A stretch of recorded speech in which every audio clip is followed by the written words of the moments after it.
There's no doubt that the U.S. is experiencing a crisis in healthcare.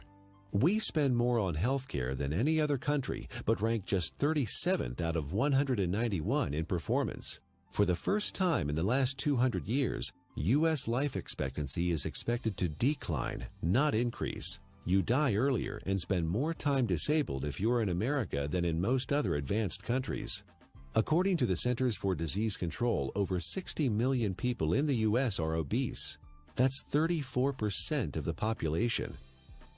50 million people have high blood pressure. 13.5 million people have coronary heart disease, with 1.5 million suffering heart attacks every year. 16 million people have type 2 diabetes. 41 million are pre-diabetic. 95,000 people are diagnosed with colon cancer each year. The solution? A pill for every ill, and an ill for every pill. The pharmaceutical industry is a $680 billion giant, and our lifestyle keeps them in business. Eat, drink, and be merry, then call 911 for a surgeon. Fortunately, we are experiencing a paradigm shift, a sea change in how many people view their health, from treatment of symptoms to prevention and optimal wellness, from disease care to health care. Many experts in new medicine or new biology believe that dehydration and chronic acidosis are the underlying causes of many diseases. They believe we are chronically dehydrated on top of being overly acidic due to our modern diet and lifestyle. These two factors combined set the stage for the development of most, if not all, illness. Most people don't believe that dehydration is a problem because they drink fluids, coffee, tea, soda, etc. But chronic dehydration has no obvious symptoms. It's not like the man dying of thirst in the desert, and you can be chronically dehydrated even if you think you are consuming enough fluid. Adequate hydration is critical to how our body functions and heals itself, and water, pure water, is the natural way to stay hydrated. What we need to understand is what is water and what is not water.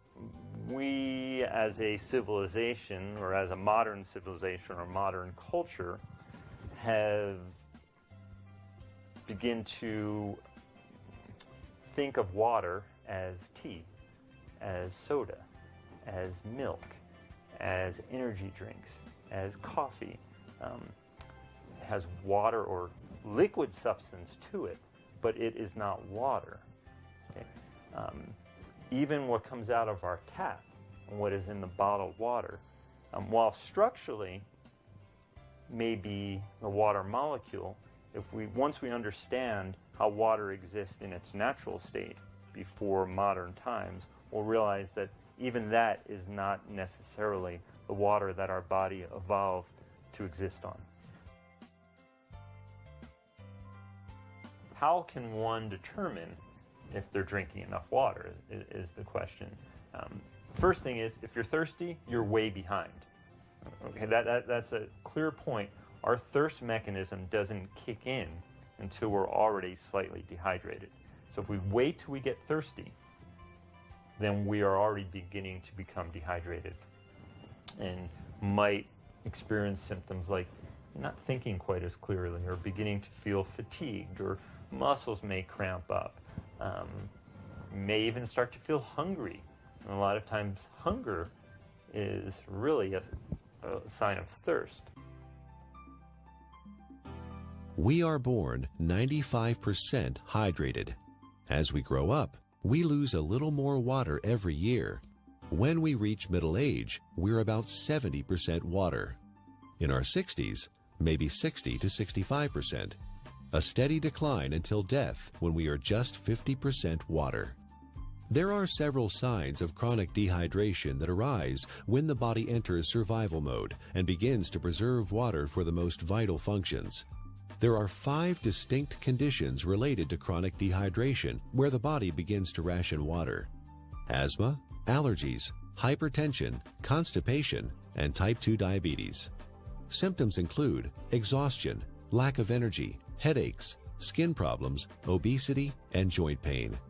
Finally, and perhaps most importantly, the acid-alkaline balance of the body is disrupted, leading to chronic low-grade acidosis and a host of modern diseases related to that condition.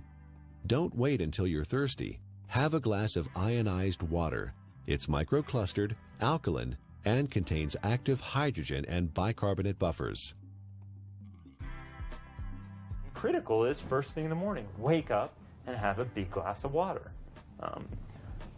Make sure you drink a big glass of water through the day and see how you feel. It's sometimes incredible, and the effects can be very dramatic because people have never really had clean, natural water.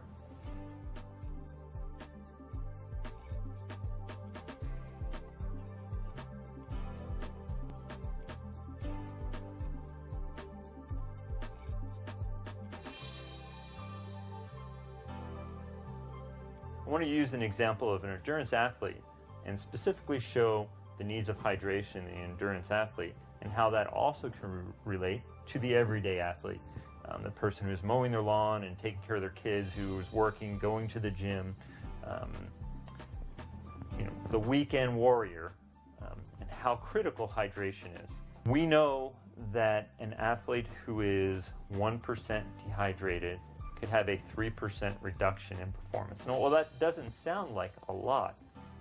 An athlete can spend hours and hours training, and in for example, a 1-hour event, a 3% reduction is almost 2 minutes. And that's the difference between winning or losing a race.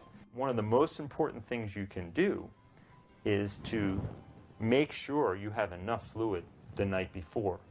You cannot catch up the same day. When you're dehydrated, you build up lactic acid and you don't clear it. When you're dehydrated, the muscles don't receive the nutrients as effectively. When you're dehydrated, the cells, as we've talked about, don't communicate well with one another. When you're dehydrated, the oxygen carrying capacity of the blood diminishes.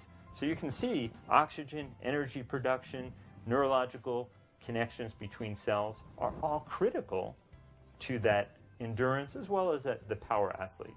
Taking that example of the endurance athlete to the everyday person, you can see how you can become fatigued. You can see how your thinking may not be quite as sharp as it needs to be.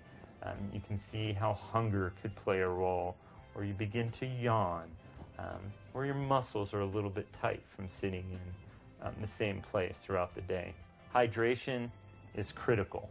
It's critical to the athletic endurance performer. It's critical to the everyday endurance athlete who wants to make it from the morning to the night as effectively and efficiently as they possibly can.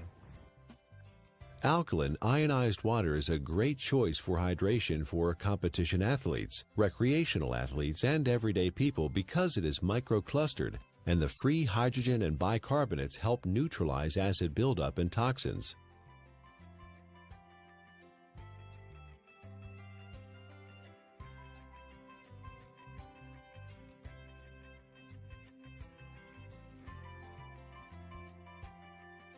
Chronic low-grade acidosis is a condition that develops over time and affects the quality of life and our ability to enjoy optimal health. It starts with our diet, acid-forming foods and drinks. Our sedentary lifestyle, poor digestion, and poor elimination add to the problem. The fluids between and within our cells become more acidic. To maintain balance, the body mobilizes buffers, minerals, and hydroxyl ions from the bones and other tissues. This, in turn, leads to osteoporosis, and the overall process results in poor health, chronic illness, arthritis, and sluggish lymph system. An acidic condition for the body is very unhealthy. When the body is chronically acidic, illnesses can develop. Think of your cells like a fish in a bowl of water. When the fish are sick, what do? Do you give them a pill? Of course not. That would not solve the problem at all. They would still be sick. You change the water. Give them the proper pH and ORP so they thrive. pH stands for potential hydrogen and is a measure of the acidity or alkalinity of a solution. pH is neutral at 7.0. Above that is alkaline, below that is acidic. It's a logarithmic scale.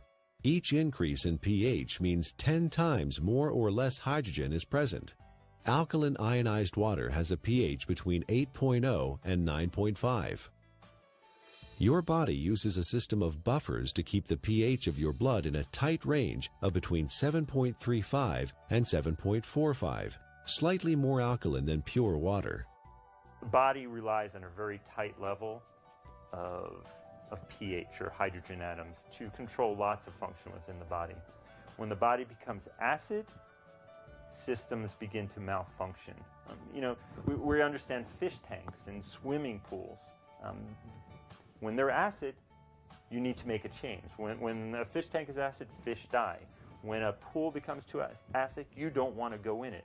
When rain is acid from sulfuric acid and other too much carbon dioxide, it breaks statues. They begin to disintegrate.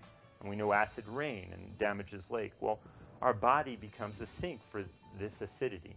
And when this acidity builds up, it in essence is one of the reasons for disease in our body. Bones begin to demineralize. Our ability to create energy decreases. Our immune system becomes depressed. The inflammation for aches and pains increases. Not a good thing to be acid. Dr. Linda Frassetto has proposed a revolutionary hypothesis that obesity is an evolutionary adaptation. While at one time we were able to metabolize our food and dispose of the normal acid waste through our kidney and liver using the bicarbonate buffer system, the sheer amount of acid waste that the body must handle today has created a problem. In order to protect the internal organs from damage, the body has adapted and now stores acid waste in the fat cells, as well as turning it into cholesterol, uric acid, kidney stones, and other storage forms. In her book, The Chemistry of Success, Dr. Susan Lark describes the effects of chronic low-grade acidosis. First, you tend to tire easily and become fatigued, retain toxins and heavy metals, lack energy to achieve your goals, become more pessimistic, develop chemical sensitivities, experience stiffness and joint pain, brain fog, and chronic fatigue. Several long-term medical problems are due to chronic acidosis: high blood pressure, autoimmune disorders, cancer, heart disease, diabetes, and inflammation.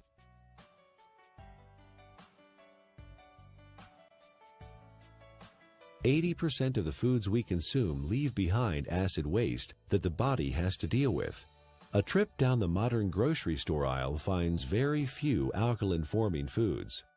Even the foods we think of as wholesome and nutritious leave behind metabolic waste products that are acid. And of course, junk food falls into the acid-forming category. Most of the fluids that people consume today are acid.